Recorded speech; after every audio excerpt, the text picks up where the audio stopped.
अमरावती शहरातील अंबापेठ येथील मदर्सपेठ या इंग्लिश शाळेची मान्यता रद्द करण्याची मागणी शिक्षण उपसंचालक अमरावती यांनी शिक्षण संचालक पुणे यांना केली आहे। तसेच या संदर्भात प्रतिष्ठित नागरिक विजय टोंपे यांनी आपली प्रतिक्रिया विदर्भ न्यूजच्या माध्यमातून दिली आहे।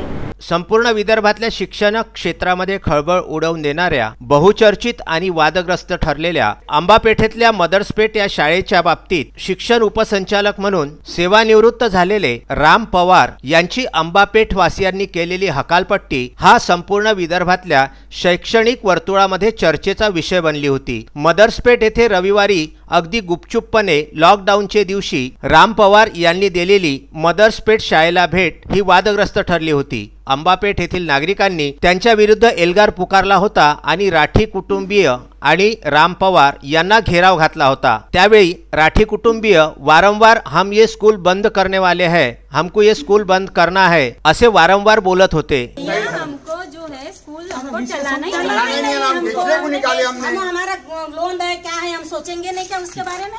आमच्यामुळे तुम्हाला काही त्रास झाला असेल, जास्त वेळ अटकवण्याला लागलं असेल, नहीं, आप करो तो पूछो पूरा देख के गए हैं साहब मेरे पुराने अधिकारी हैं, मैं उनकी पूछी साहब। धन्यवाद साहब। सीताराम खांडेवाल से पूछ लो भाऊ आप सीताराम खांडेवाल पूछा देख करके क्या चाहिए। मेरे को लाके दे दो, वही खरीद लेता नहीं। देख लो ना भाऊ, 4 कदम होगा लाके दे दो मेरे को, सब 7 बारी होगा। 4 कदम बहुत अच्छा है यार। 4 कदम मैं भी लेता ना, लो ना 4 कदम लो ना, हम लोग मिलकर ले लेते हैं। 4 कदम कह रहे महेश, हां ले लो मनीष जी बाबा शेठ भी आ गए। मनीष जी मैं भी हूं, आप भी हो गए। 4 कदम अच्छा है ना भाई।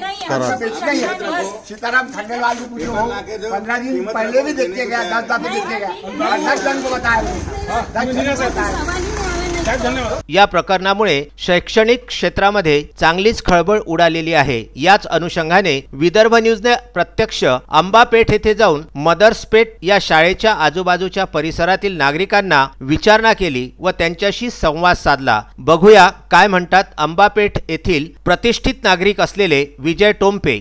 अमरावती शहरातील वादग्रस्त ठरलेली एकमेव शाळा म्हणजे मदर्सपेठ। ही मदर्सपेठ शाळा बंद करण्याकरिता अंबापेठ येथील नागरिकांनी संयुक्तपणे एका मोर्चाचं नव्हे तर वेगवेगळ्या ठिकाणी गेलेला पत्रव्यवहार आणि कोरोनाच्या पार्श्वभूमीवरती मोर्चाचं आयोजन न करता शिक्षण संस्थांना केलेला पत्रव्यवहार, शैक्षणिक जे अधिकारी आहेत त्यांना केलेला पत्रव्यवहार आणि त्या अनुषंगाने अंबापेठ येथील नागरिकांनी ही शाळा कुठल्याही परिस्थितीत बंद करण्यात यावी अशी महानगरपालिका अमरावती यांच्याकडे केलेली मागणीला शासनाने आणि प्रशासनाने पूर्णपणे सहकार्य करीत ही शाळा बंद करण्याचा निर्णय घेतलेला आहे।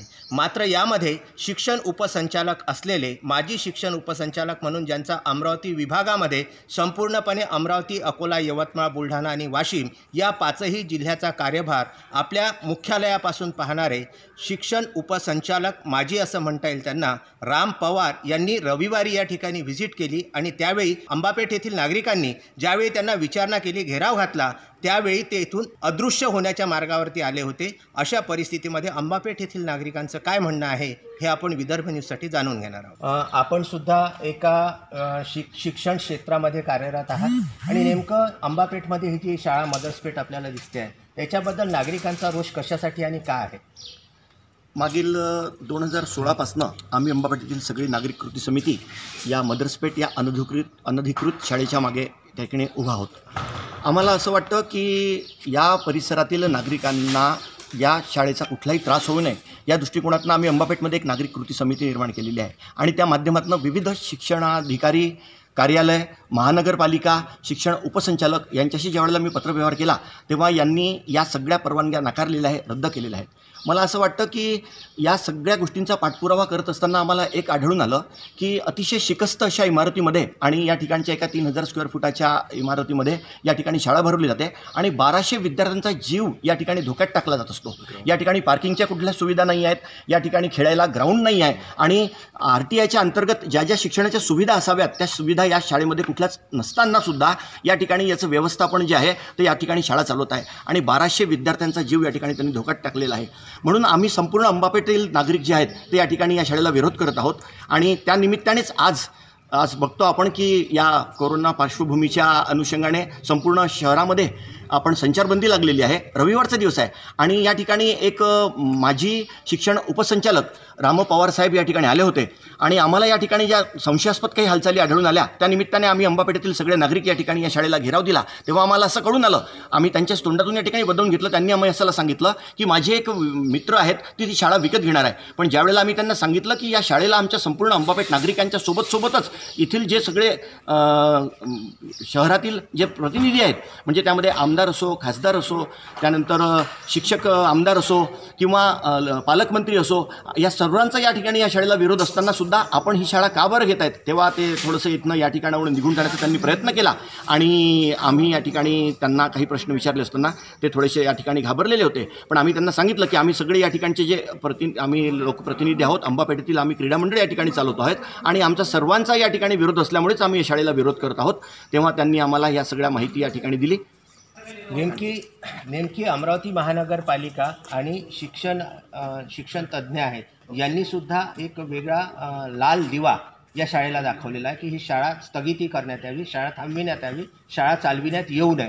असा प्रकार असताना सुद्धा शिक्षण उपसंचालक जे याच्यामध्ये मध्यस्थी करण्याचा प्रयत्न करतात, हा नेमका प्रकार आपल्याला कुठला वाटतो? मला वाटतं की आतापर्यंत या शाळेचा जो पाठपुरावा झालेला आहे तो वेगवेगळ्या माध्यमातून या ठिकाणचं व्यवस्थापन वेगवेगळ्या ठिकाणी पोहोचले आणि त्या माध्यमातून प्रत्येक वेळेला ही 2016 पासून अनधिकृत शाळा या ठिकाणी सुरू झालेली आहे, पण प्रत्येक वेळेसला कुठल्या ना कुठल्या पळवाटा त्यातनं काढल्या आणि ही शाळा या माध्यमातून सुरू होती। पण आज जेव्हा आपण या ठिकाणची चौकशी समिती मागील महिन्यामध्ये या ठिकाणी आली असता आम्ही त्यांना यावेळेला इथली परिस्थिती सांगितली, तेव्हा त्यांना लक्षात आलं की मुलांच्यासाठी या ठिकाणी साधे शौचालय, साधे याला आपण युरिनल्स म्हणतो ते सुद्धा उपलब्ध नाही आहेत, या ठिकाणी बसण्याची व्यवस्था नाही आहेत, या ठिकाणी पार्टिशनमध्ये विद्यार्थी बसविले जातात आणि 100 वर्ष जुन्या अशा या रसिक बिल्डिंगच्या इमारतीमध्ये सुद्धा विद्यार्थी बसविले जातात। शाळेचं कुठलंच या ठिकाणी मैदान उपलब्ध नाही आहे, पार्किंगसाठी उपलब्ध नाही आहे, या सगळ्या RTIच्या अंतर्गत विद्यार्थ्यांसाठी कुठल्या सुविधा नसताना या ठिकाणी शाळा भरवली जाते। तेव्हा त्यांच्यासमोर या शाळेचं हे सगळं लक्षात आलं आणि मग त्यांनी आपला चौकशी अहवाल या ठिकाणी दिल्यानंतर शिक्षणाधिकाऱ्यांनी सुद्धा याची परवानगी रद्द केली आणि त्यानंतरच आज शिक्षण उपसंचालकांनी सुद्धा पुण्या ठिकाणी या ठिकाणचा जो अहवाल आहे तो पाठविला आहे की ही शाळा रद्द करण्यात यावी।